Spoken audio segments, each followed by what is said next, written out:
오늘 본문에는 예수님의 탄생에 대한 사건이 기록되어져 있습니다. 우리 이 사건을 통해서 크게 세 가지를 살펴보려고 합니다. 첫째는 동방박사와 별에 대해서, 그리고 둘째는 메시아가 오신다는 마을 그 베들레헴에 대해서, 그리고 셋째는 애굽에서 내 아들을 불렀다라고 하는 이 호세아 선지자의 예언에 대해서, 이렇게 총 세 가지를 함께 살펴보려고 합니다. 먼저 동방에서 온 박사와 그리고 별에 대한 사건입니다. 우리 1절부터 한번 보시죠. 1절에서 보듯이 예수님께서 유대 베들레헴에서 나실 때에 동방에서 박사들이 예루살렘의 별을 보고 도착을 하게 되어집니다. 이 동방의 박사들은 별을 연구하는 점성가들입니다. 이들의 국적이 어디냐 하는 것은 중요하지가 않습니다. 중요한 것은 이들은 별을 연구하는 사람들이고, 별을 연구하던 중에 어느 날 갑자기 슈퍼스타가 나타났다는 것이 중요한 거죠. 저런 별은 위대한 왕이 태어날 때에만 나타나는 별이다. 그래서 이들은 모든 일을 접고 이 별을 따라 길을 떠나게 되어집니다. 위대한 왕이 어디서 태어났는지 그건 알 수가 없지만 장차 역사에 기록될 그 위대한 왕의 탄생을 직접 눈으로 보고자 그 역사의 순간에 함께하기 위해 무작정 길을 떠난 것이죠. 그래서 이 별을 따라왔는데, 그런데 그것이 어디더라? 유대 예루살렘이더라. 그런데 유대 예루살렘에 도착했을 때에 갑자기 이 별이 사라져 버렸습니다. 그러니 동방에서 온 박사들이 어디를 찾아갔을까요? 당연히 왕이 사는 왕궁을 찾아가겠죠. 위대한 왕이 태어나는 별이니 당연히 이 나라의 왕궁에서 왕자가 태어났을 것이다, 이렇게 기대를 하고 이 동방의 박사들이 예루살렘 성을 찾아가서 묻습니다. 2절, 유대인의 왕으로 나신 이가 어디에 있습니까? 우리가 동방에서 별을 보고 찾아왔습니다. 그에게 경배하러 왔습니다. 3절, 헤롯 왕과 온 예루살렘 성이 소동한지라 난리가 났습니다. 지금 유대의 왕은 헤롯입니다. 헤롯은 늙었고 아기가 없습니다. 그런데 동방에서 별을 보고 박사들이 유대인의 왕으로 태어난 아기를 지금 찾고 있는 것이죠. 그래서 온 백성이, 온 예루살렘이 소동을 하더라. 소동했다는 의미는 이제 이따가 다시 한번 살펴보도록 하겠습니다. 자기 자신을 사랑하더라, 이런 뜻입니다. 온 예루살렘이 소동하더라, 자기 자신을 사랑하더라. 이게 무슨 의미냐면, 일단 헤롯은 잔인한 왕입니다. 헤롯 왕은 전통 유대인이 아니라 반쪽만 유대인입니다. 근데 워낙에 정치를 잘해서 로마 왕으로부터 유대의 분봉 왕으로 인정을 받게 되어졌지만, 그러나 유대인들로부터는 인정을 받질 못한 왕입니다. 유대인들이 인정하지 않는 왕이니까 헤롯 왕은 늘 자신의 이 왕권에 대한 불안감이 있었고, 그래서 이 왕권을 지키기 위해서 자신의 아내도 죽이고 자신의 아들들도 죽이고 아주 잔인한 왕입니다. 그런데 유대인의 왕으로 아기가 태어났다며 동방에서 박사들이 찾아왔습니다. 이게 무슨 하늘이 무너지는 소리인가요? 안 그래도 나는 인정받지를 못하고 있는데 유대인의 왕이 태어났다고 하니까 왕은 왕대로 흔들리고, 이 소식을 들은 백성들은 백성대로 마음이 흔들리고 소동하고 있더라. 모두가 다 자기만 생각하고 있더라. 이제 이런 의미입니다. 나중에 살펴볼 겁니다. 그래서 이제 이 소식을 들은 헤롯이 이 아기를 죽이려고 묻습니다. 4절, 헤롯 왕이 대제사장과 서기관을 모아 그리스도가 어디서 나겠느냐 이렇게 물었더니 대제사장과 서기관들이 유대 베들레헴에서 오십니다 라는 대답을 했습니다. 이제 여기서 동방에서 박사들이 별을 보고 왔는데, 별을 보고 왔다는 소식을 듣자마자 헤롯 왕과 대제사장과 성경을 연구하는 서기관들이 누구를 지금 떠올렸나요? 4절을 보니까 헤롯 왕이 동방에서 박사들이 별 보고 왔습니다, 그러자 누구를 떠올렸나요? 그리스도를 떠올렸습니다. 우리 아까 찬송가 88장 우리 불렀죠. 주는 저산 밑에 백합 빛나는 새벽 별. 예수님은 새벽 별이십니다. 별. 별이라고 하니까 그리스도를 떠올리더라.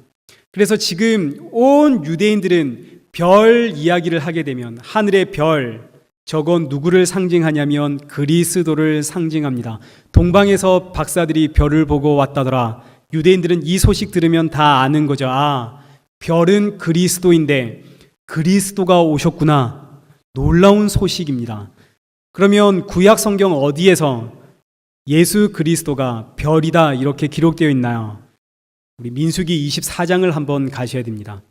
민수기 24장은 출애굽한 이스라엘 백성들이 가나안 땅을 향해 가고 있는데 모압 왕 발락이 모압 왕이 그 꼴을 보질 못하고 자기 나라를 지나가는 것도 아닌데 광야를 지나가고 있는데 모압 왕이 그 꼴을 보질 못하고 발람이라고 하는 선지자, 아주 용한 무당입니다. 이 발람이라고 하는 선지자를 불러서 저 이스라엘을 저주해라. 속 시원하게 저주를 퍼부어라.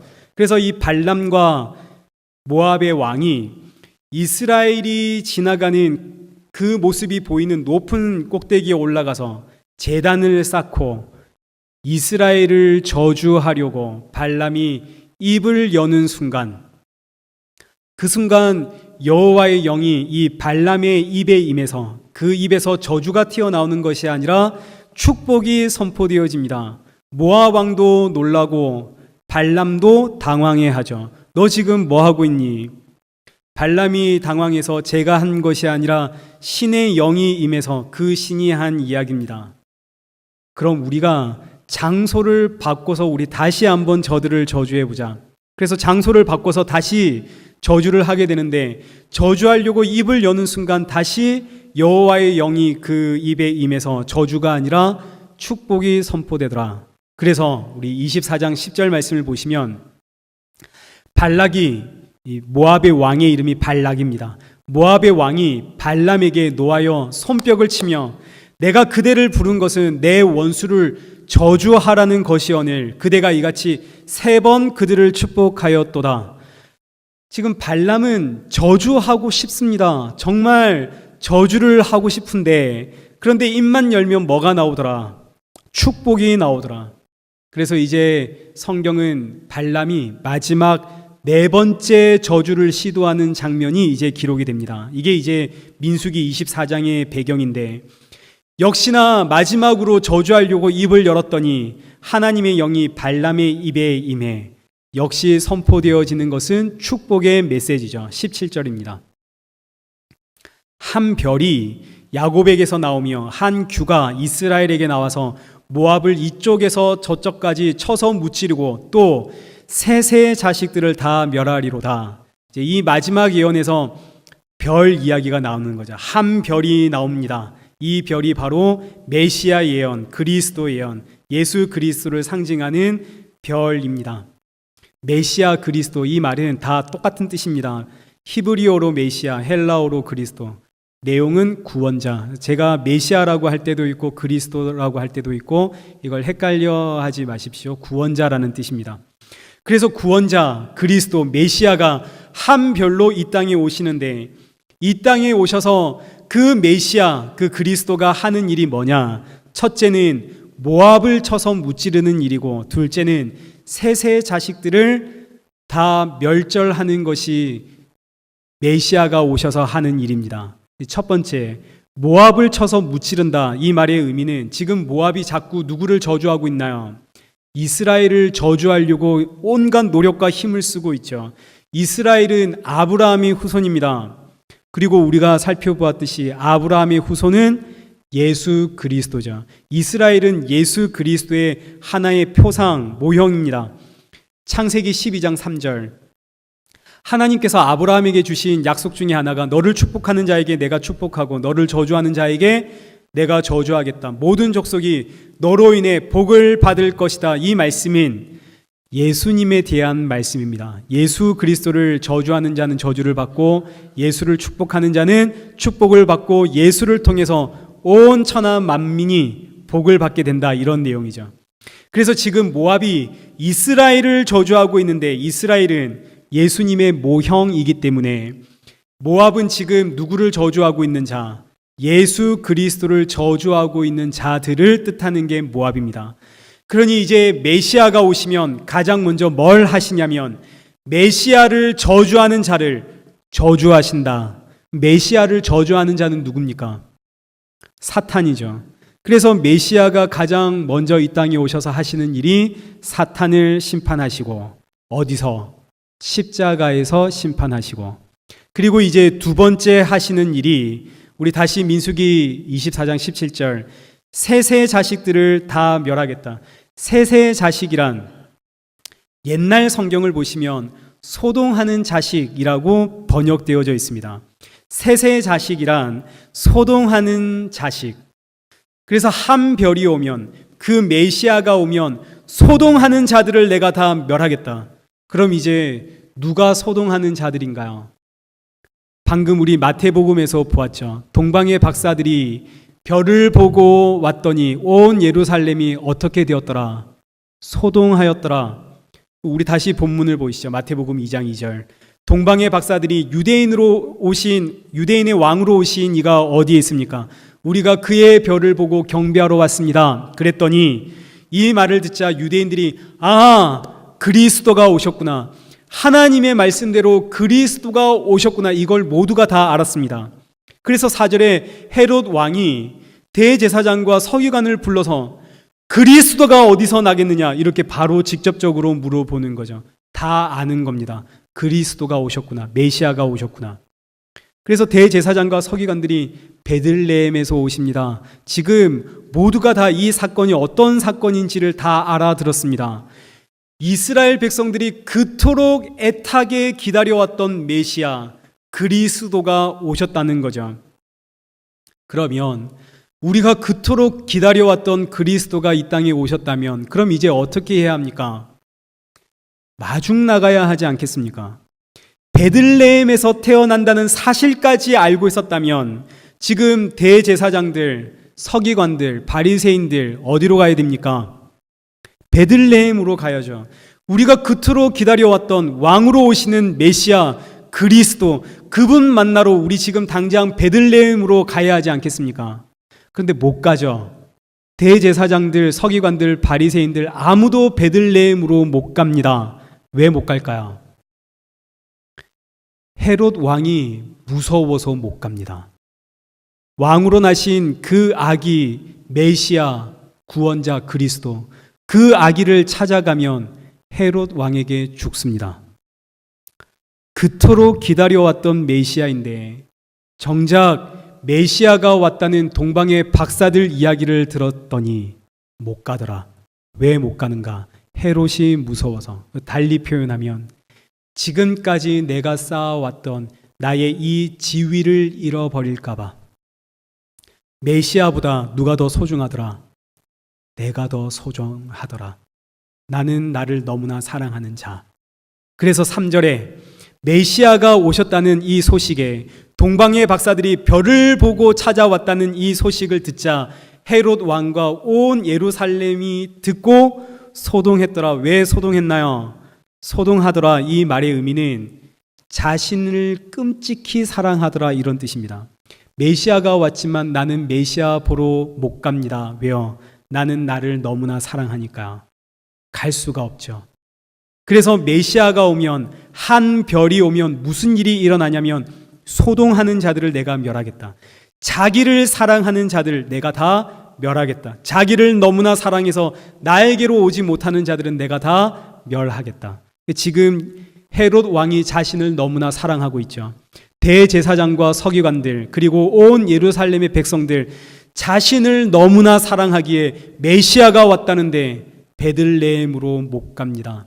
그래서 온 성이 소동했더라. 이 말의 의미는 메시아가 왔더니 온 세상 사람들이 자기가 자신을 얼마나 끔찍히 사랑하고 있었는지를 들켰다. 이런 뜻이 되어집니다. 그래서 메시아가 오시면 그리스도가 오시면 가장 먼저 일어나는 일은 첫 번째 사탄 마귀의 세력을 물리치는 것, 그리고 두 번째는 소동이 일어나는 것, 달리 표현하면 내가 얼마나 나를 사랑하고 있었는지가 들통나는 것, 이게 예수님 메시아가 오시면 하는 일이 되어집니다. 나는 그동안 하나님을 위해 산다고 살아왔는데, 나는 제사장이고 성경을 연구하는 서기관이고, 나는 말씀 그대로 살아가는 바리새인이고, 나는 목사이고, 나는 장로이고, 나는 권사이고, 나는 집사인데, 그래서 그동안 하나님을 위해서 지금껏 힘내 살아왔다고 믿어왔는데, 세상에 정말로 예수 그리스도가 내 안에 들어오시니, 야, 그동안 내가 얼마나 나를 끔찍히 사랑하며 살아왔는지 이걸 깨닫게 되더라, 이런 뜻입니다. 그래서 동방의 박사들이 별을 보고 유대의 땅에 들어왔는데 갑자기 그 별이 사라진 이유가 여기에 있는 거죠. 별이 사라지자 동방의 박사들 어디로 가나요? 예루살렘 왕궁에 들어가게 되죠. 예루살렘 왕궁에는 지금 누가 있습니까? 헤롯 왕이 있고 대제사장이 있고 서기관이 있고 바리새인들이 있습니다.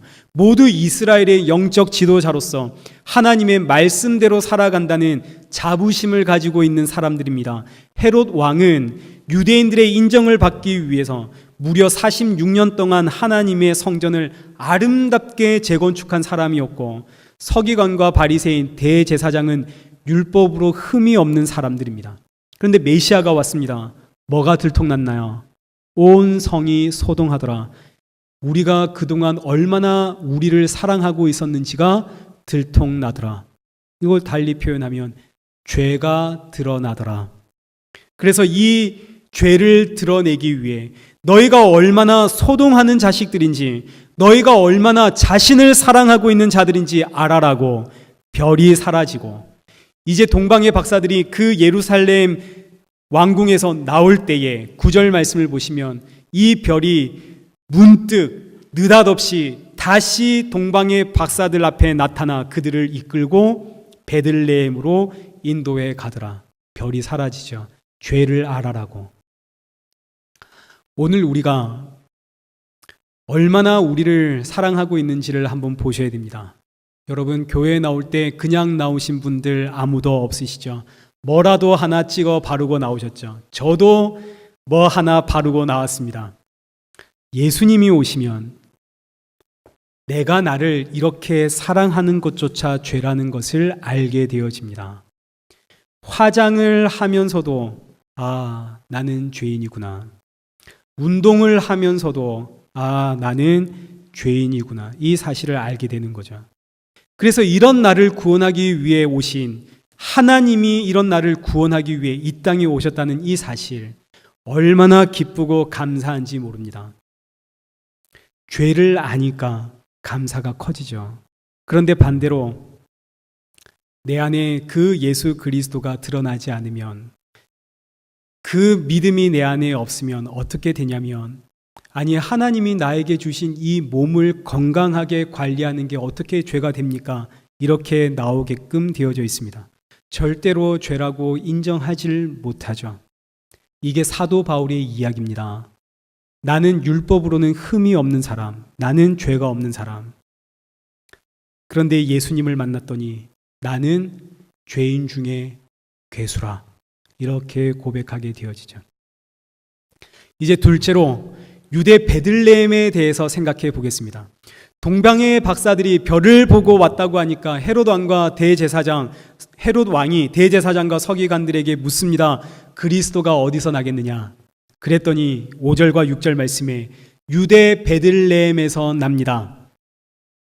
이 말씀은 미가서 5장 2절에 기록되어 있는 말씀인데, 마태복음에 기록된 이런 구약의 예언들의 말씀들이 있습니다.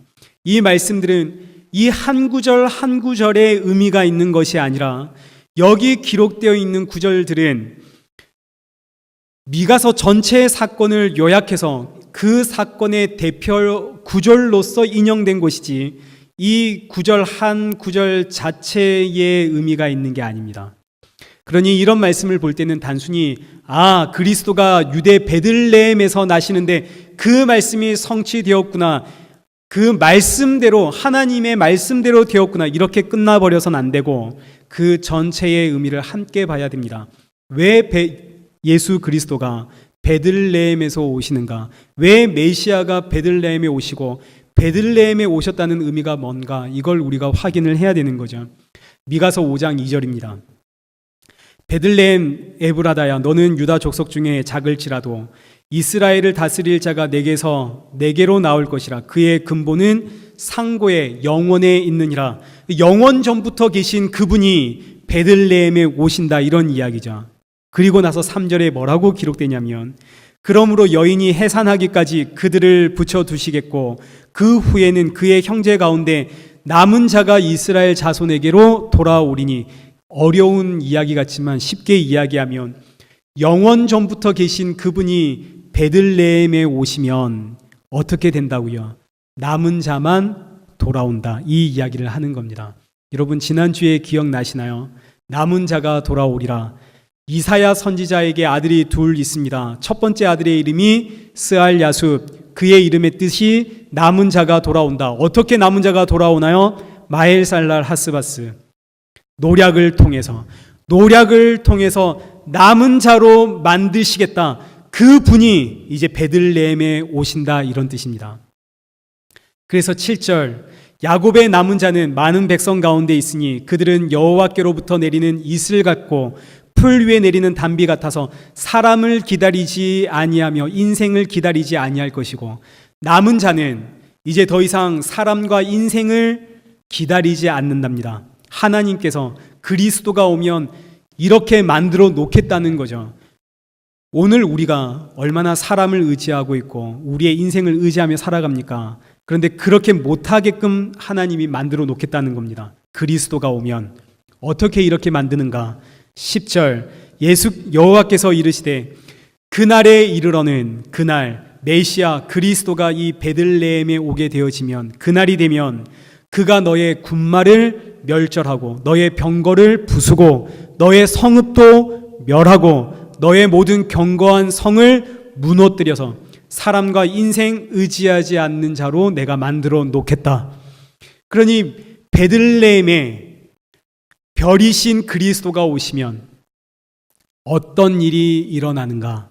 지금 미가서가 이걸 기록하고 있는 거죠. 그리스도가 오시면, 그리스도가 베들레헴에 오시면 그 목적이 기록되어져 있는데, 첫째, 내가 얼마나 소동하는 자인지, 내가 얼마나 나를 사랑하는 자인지 그 죄를 깨닫게 하시고, 둘째, 내가 의지하고 있는 그 모든 것을 전부 다 멸하여, 셋째, 그리스도만 남는 인생으로 만들어 놓겠다. 이게 지금 베들레헴으로 오시는 그리스도의 이야기입니다.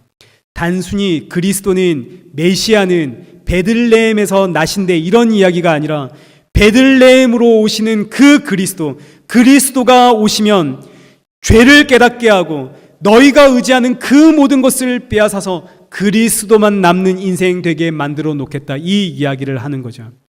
그런데 오늘날 우리는 이런 이야기까지는 듣고 싶어 하지 않습니다. 딱 그리스도가 베들레헴에 오셨대, 여기까지만 우리는 듣고 싶고 그 뒤의 이야기는 우리는 듣고 싶지 않습니다. 예수 믿고 잘 되는 이야기 여기까지만 들어야지, 예수 믿었더니 다 빼앗긴다 그러고 내가 사랑하고 있고 내가 의지하고 있는 것 다 빼앗기고 예수님만 남는다, 그럼 이런 이야기는 우린 듣고 싶지 않습니다. 이런 이야기 들으면 힘들죠. 내가 원하는 이야기는, 우와, 하나님께서 구약에 그리스도는 베들레헴에서 오신다 그랬는데 정말로 하나님의 말씀대로 그리스도가 베들레헴에 오셨구나. 하나님이 말씀하시면 정말로 그 말씀 그대로 이루어지는구나. 하나님, 저에게도 말씀해 주십시오. 내 소원, 내 기도 이루어주겠다고 저에게도 제발 말씀해 주십시오. 우리는 이렇게 이야기하는 걸 듣고 싶어 하지, 내 것 다 빼앗기는 이야기, 우리 이런 건 듣고 싶지 않습니다. 이게 무슨 구원입니까? 그런데 믿음이 우리 안에 들어오면, 믿음이 들어왔다는 의미는 성령이 임했다는 뜻입니다. 성령이 임하면, 믿음이 우리 안에 들어오면 이런 이야기가 얼마나 기쁜지 지금 우리가 경험하고 있죠. 하나님께 계속 빼앗겨 가고 있습니다. 내 뜻대로 이루어지는 게 별로 없죠. 그런데 그렇게 빼앗기고 예수님만 남는데 이게 얼마나 기쁘고 얼마나 감사한지 우리 이거 경험하며 살아가지 않습니까? 미가서 5장 5절, 이 사람은, 메시아는, 그리스도는, 예수는 너에게 평강이 될 것이다. 예수 그리스도가 우리 안에 남을 때 평강, 샬롬이 임합니다. 우리는 이거 경험하고 있죠. 어느덧 내 안을 들여다보니까 예수님이 이만큼 자리를 잡고 있습니다. 세상을 사랑했던 내 마음이 어느새 이만큼 물러가 있고 이게 얼마나 감사한지. 그러니 이 샬롬과 이 평강은 세상은 도무지 알 길이 없고 이건 아무리 말해준다 한들 이해할 방법이 없습니다. 세상에서 되는 일이 없는데 다 빼앗겨 가는데 예수님만 남아서 기쁘다, 감사하다, 평안이 있다. 이건 성도에게만 허락된 비밀입니다. 이것이 그리스도가 베들레헴에서 나시는 목적, 왜 예수 그리스도가 베들레헴에 오셨는가? 베들레헴에 오시면 다 빼앗고 그리스도만 남기겠다. 이게 이제 목적이라면, 그리스도가 이 땅에 오신 목적이라면 왜 하필 베들레헴으로 오셨냐? 이제 이걸 생각해 보겠습니다. 베들레헴이라고 하는 그 이름의 뜻은 떡집이라는 뜻입니다. 떡집에 예수님이 오셨다는 거죠. 예수님이 요한복음 6장에 예수님이 자신을 뭐라고 이야기하시나요? 내가 생명의 참 떡이다. 떡집에 떡으로 예수님이 오셨다는 이야기입니다. 베들레헴 하면 가장 유명한 사건이 하나 있습니다. 나오미와 며느리 룻에 대한 이야기입니다. 베들레헴이라고 하는 떡집에 이 동네가 떡이 얼마나 풍부했으면, 먹을 음식이 얼마나 많았으면 그 동네 이름조차 떡집 베들레헴이겠습니까? 그런데 이 동네에서 나오미가 살고 있었는데 더 많은 떡을 가지고 싶어서 모압 땅으로 가족들과 함께 떡을 찾아갑니다. 모압에 도착을 했죠. 완전히 망하고 말았습니다. 어느 날 남편도 죽고 두 아들도 죽고 재산도 모두 잃어버리고 며느리만 남았는데, 그런데 이때 들리는 소식이 베들레헴이 풍년이라는, 떡집에 떡이 가득하다는 이런 소식을 듣게 되어지죠. 그래서 나오미가 며느리 룻과 함께 베들레헴으로 올라가게 되어집니다. 고향 베들레헴에 도착을 하자 떡집에서 사람들이 튀어나와 나오미를 보며 나오미가 왔다, 나오미가 왔다. 나오미라고 하는 이름의 뜻은 기쁨이라는 뜻입니다. 기쁨이 왔다, 기쁨이 왔다. 기쁨이 돌아왔다, 기쁨이 돌아왔다. 그러자 나오미가 나를 나오미라 부르지 마라, 나를 마라라 불러라. 마라라고 하는 이름의 뜻은 고통스럽다, 이런 뜻입니다. 나는 너무 고통스럽다. 고통의 여인이다. 그래서 룻기 1장 20절, 나를 나오미라 부르지 말고 나를 마라라 불러라. 내가 어떻게 나갔더니, 풍족하게 나갔더니 여호와께서 내게 비워 돌아오게 하셨느니라. 내가 풍족하게 나갔는데 어떻게 돌아왔다고요? 텅 비어서 돌아오게 되었습니다. 베들레헴, 이 떡집에 살면서 더 많은 떡 구하기 위해 풍족하게 나갔다가 어떻게 되어서 돌아왔다고요? 텅 비어서, 쫄딱 망해서 돌아왔습니다. 이렇게 텅 비어서 돌아오자 떡집에서 누구를 만나게 되나요? 보아스를 만나게 되죠. 보아스는 기업 물을 자라고 해서 오실 예수 그리스도의 모형입니다. 메시아의 모형이죠. 이 보아스를 통해서 누가 나오냐면 이새가 나오고 다윗이 나오고 예수 그리스도가 나오고 그리스도의 족보로 이어집니다. 나오미가 텅 비어졌더니 참 떡이신, 진짜 떡이신 예수 그리스도로 채워지더라. 이게 베들레헴의 이야기입니다. 메시아 예수 그리스도가 나에게 오시면 내 안에 어떤 일이 일어난다고요? 나오미와 똑같은 일이 일어난다는 거죠. 베들레헴의 나오미의 이야기가, 내가 나를 얼마나 사랑하는지, 나는 그동안 나를 위해 살았는데, 나를 채우기 위해 살았는데 예수 그리스도가 오시니 내가 의지했던 이 모든 것을 멸하시고 나를 텅 비워서 참떡이신 예수 그리스도만 내 안에 남기시더라. 이 이야기가 베들레헴 이야기. 그러니 왜 예수님이 베들레헴에 나시는지 우리 아시겠죠? 예수님의 그 출생에서부터 우리는 하나님의 아주 강력한 의지를 발견하게 되어집니다. 나는 나를 너무나 사랑하는데 이런 나를 반드시 텅 비워버려서 예수 그리스도로 채워넣겠다. 하나님의 강력한 의지를 예수님의 탄생에서부터 우리는 보게 되어지는 거죠. 바로 이 이야기가 오늘 별의 이야기, 소동하는 자의 이야기, 자기 자신을 너무나 사랑하는 자를 멸하겠다는 이야기, 그리고 그 자리에 예수 그리스도를 채워넣겠다는 베들레헴의 이야기입니다. 베들레헴이 떡집이죠. 이 떡집 베들레헴에 예수님이 오셨는데 예수님이 태어나셔서 어디에 누우십니까? 누가복음 2장 5절에서 7절 말씀 보시죠. 마리아가 임신을 했습니다. 해산할 날이 차서 아기를 낳았죠. 이 아기를 어디에 눕히나요? 구유에 누이죠. 구유가 뭡니까? 짐승의 먹이통이 구유입니다.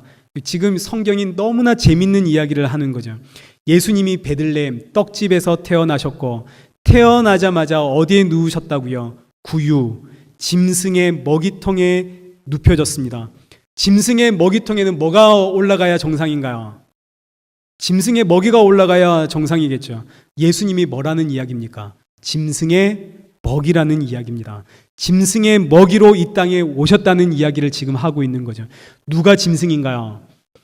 창세기 6장 3절에 하나님의 영이 사람을 떠나 사람이 육신이 되어버렸습니다. 이때 육신이라는 이 단어가 짐승이라는 뜻입니다. 하나님의 영이 떠난 사람은, 하나님으로부터 끊어진 사람은 짐승에 지나지 않다, 이런 뜻입니다. 남자만 짐승이 아닙니다. 다 짐승입니다. 그래서 예수님이 베들레헴 떡집에 태어나서 어디에 누우셨다고요? 짐승의 먹이통에 누우셨죠. 왜요?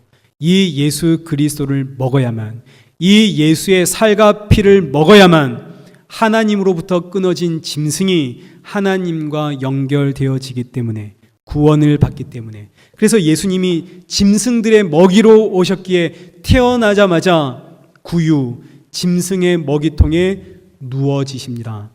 떡집에 와서, 떡집에서 태어나서 떡으로 오셔서 떡 위에 올려지는, 먹이통 위에 올려진 예수 그리스도.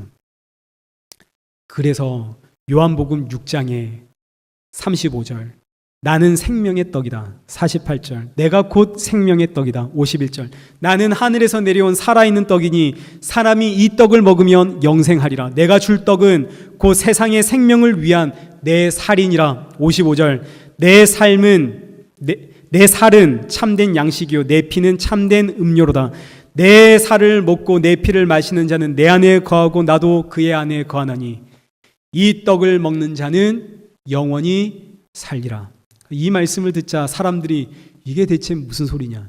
어떻게 사람의 살과 피를 먹을 수 있단 말이냐? 그래서 66절에 그때부터 제자 중에 많은 사람이 떠나가고, 다 떠나갔다는 뜻입니다. 다시는 그와 함께 다니지 아니하더라. 사람들이 이 소리를 듣고 다 떠나가 버렸습니다. 몇 명 남았을까요? 67절 보니까 12명 남았습니다. 12 제자들만 남았죠. 너희도 가려느냐?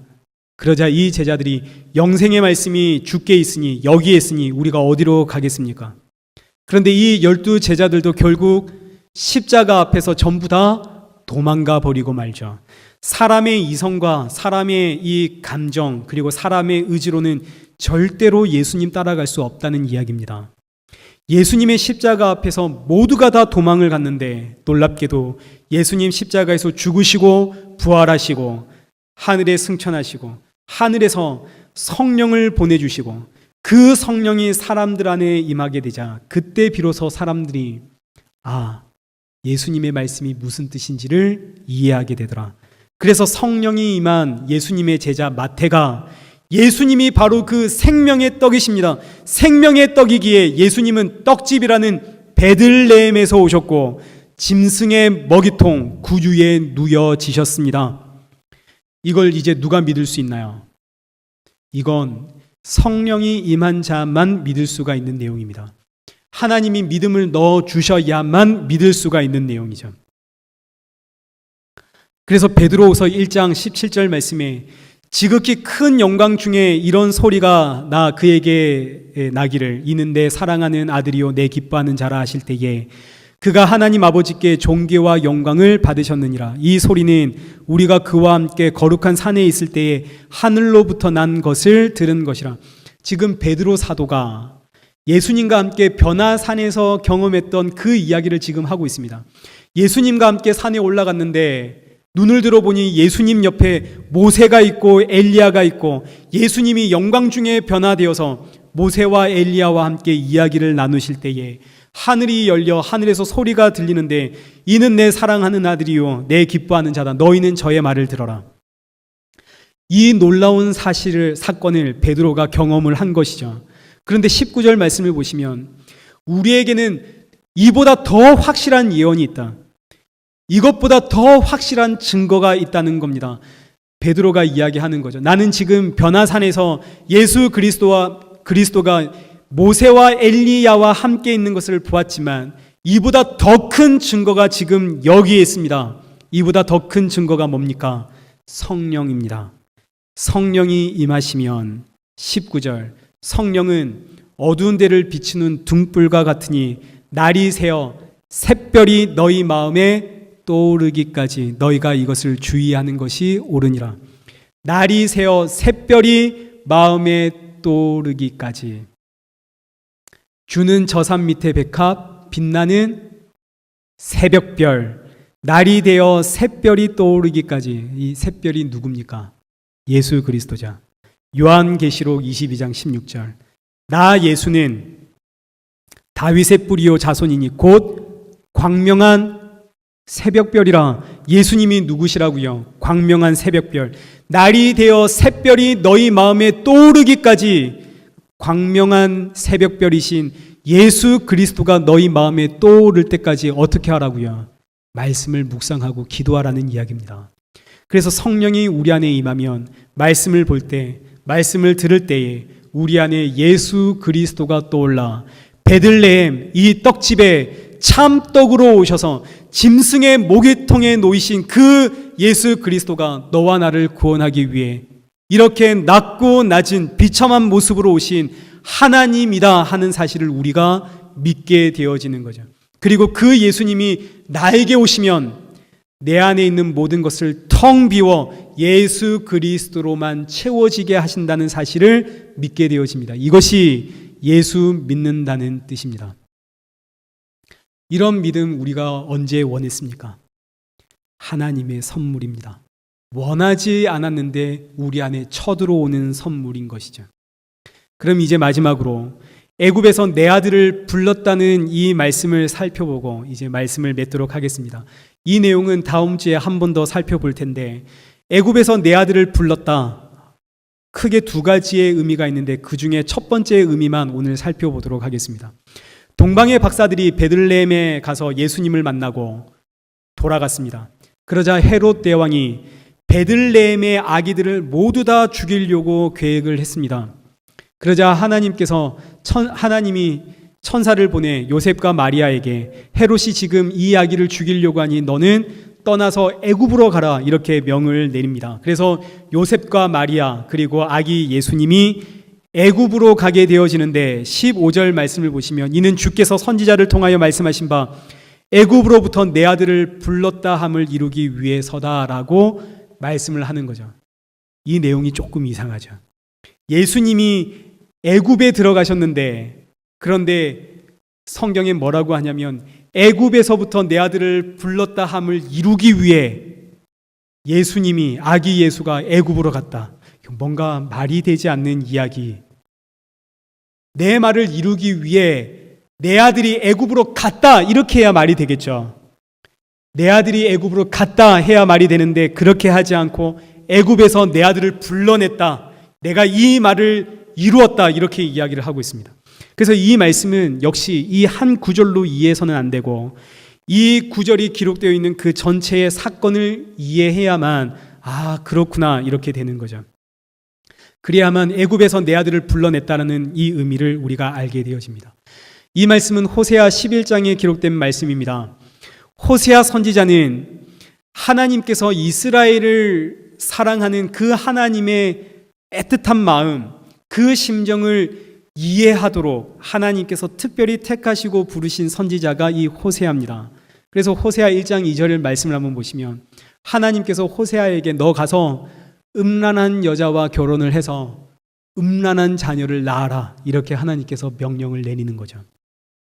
호세아가 하나님의 이 말씀을 듣고 음란한 여인을 찾아가서 음란한 여인과 결혼을 하고 이 여인과 결혼을 해서 자녀를 셋을 낳았는데 이 음란한 여인이 도망을 가게 됩니다. 도망을 가서 다른 남자들과 함께 살아가는 거죠. 하나님께서 호세아를 불러서 너 가서 저 남자들에게 값을 주고 저 여인을 너의 아내를 다시 데려와라 하십니다.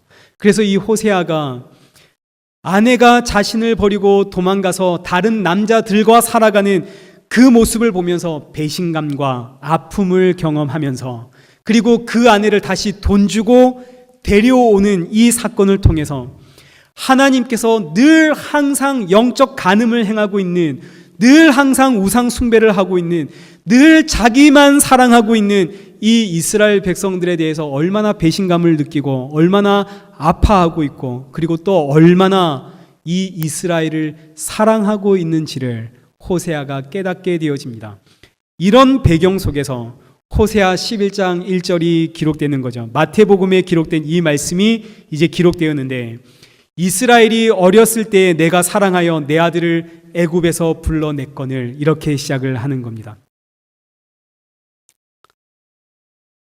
마태복음에서는 예수님이, 하나님의 아들이신 예수님이 애굽으로 가셨는데 호세아에서는 애굽에서 내 아들을 내가 사랑하여 불러냈다.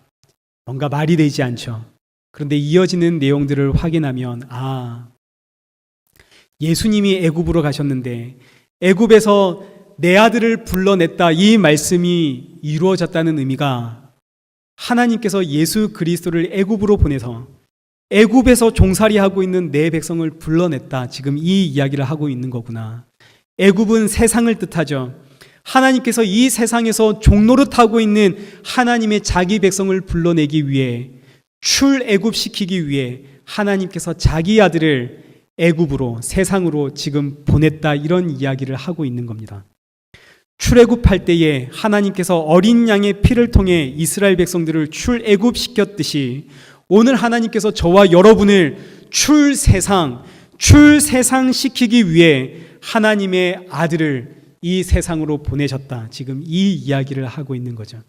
하나님께서 왜 이렇게 하시나요? 그 이유가 이제 2절부터 기록됩니다. 내가 너희를 사랑하여 내 아들을 애굽에서 불러냈는데 그런데 너희는, 선지자들이 너희를 부르면 부를수록, 내가 너희를 부르면 부를수록 너희는 나를 점점 멀리하고 도망가는구나.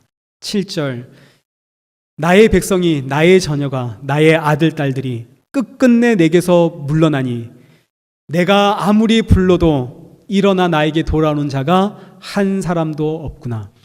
하나님이 사랑하는 하나님의 자기 백성들을 끊임없이 부르십니다. 그런데 그 누구도 자기 힘과 자기 의지와 자기 결단으로는 하나님께 나아올 자가 아무도 없습니다. 그러니 어떻게 해야 하나요? 방법이 없죠. 하나님이 이 땅에 오시는 것 외에는 방법이 없다는 이야기입니다. 그래서 하나님이신 예수님이 이 땅에 오셨습니다. 애굽으로 오셔서 애굽에 있는 내 백성들을 불러냈다는 이 말을 내가 이루었다는 거죠. 8절, 하나님의 외침, 에브라임이여 내가 어찌 너를 놓겠느냐, 이스라엘이여 내가 어찌 너를 버리겠느냐. 하나님의 사랑입니다.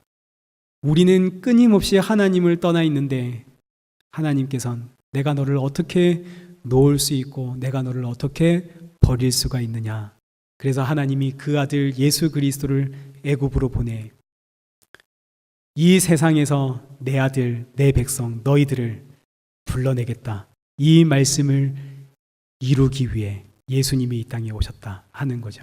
그게 지금 15절의 내용입니다. 이게 오늘 우리가 받은 사랑입니다. 구원이죠. 말씀을 맺겠습니다. 호세아가 음란한 여인과 결혼을 해서 자녀를 셋을 낳는데 첫째의 이름은 이스르엘, 그 뜻은 내가 널 심판하겠다. 둘째의 이름은 로루하마, 이쁘지가 않다, 이런 뜻입니다. 너는 이쁘지가 않다. 셋째의 이름은 로암미, 너희는 내 백성이 아니다, 이런 뜻입니다. 그래서 이 이름을 합치면 하나님께서 이스라엘 백성들을 향해서, 하나님이 하나님의 자기 백성들을 향해 너희는 내 백성 아니다. 너희는 진짜 하나도 이쁘지가 않다. 내가 너희를 심판하겠다. 내가 너희를 혼내겠다. 하나님께서 이런 이름을 주시는 거죠. 제가 종종 제 아들에게 하는 이야기입니다. 너 그러려거든 밥도 먹지 마라. 제 아들에겐 하늘이 무너져 내리는 소리입니다. 밥을 먹지 말라니.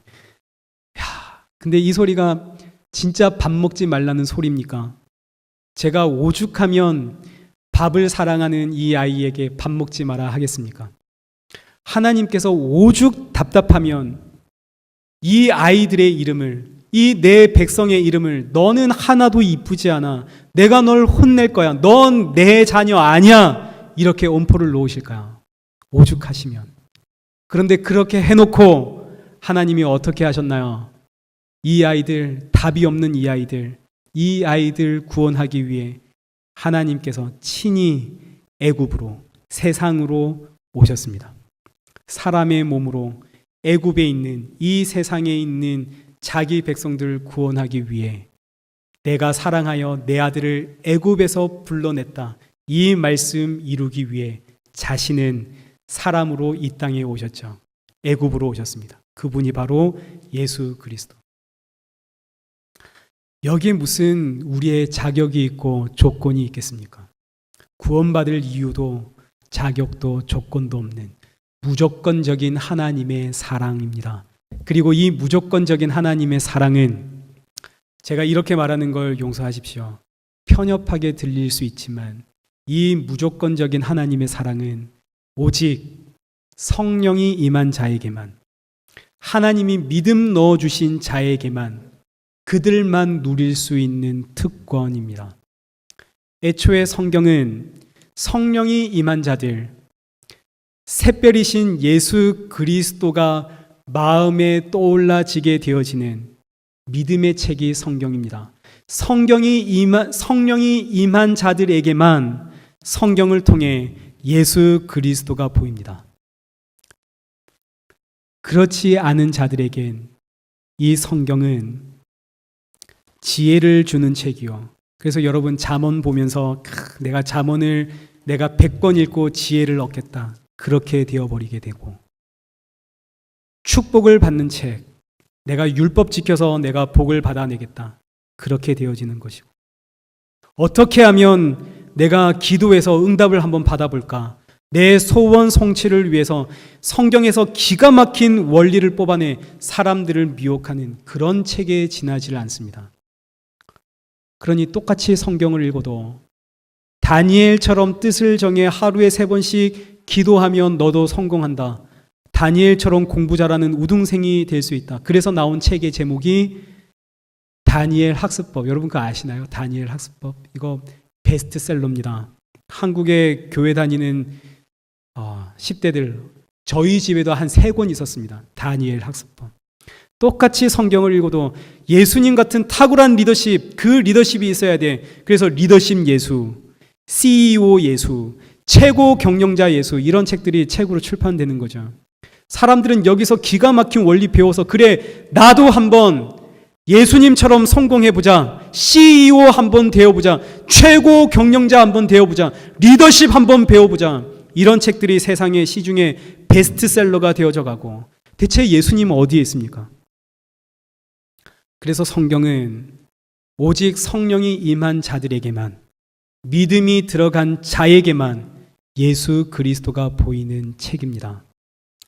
너희 마음에 샛별이 떠오르기까지 말씀을 보아라. 기도해라. 베드로 사도의 권면입니다.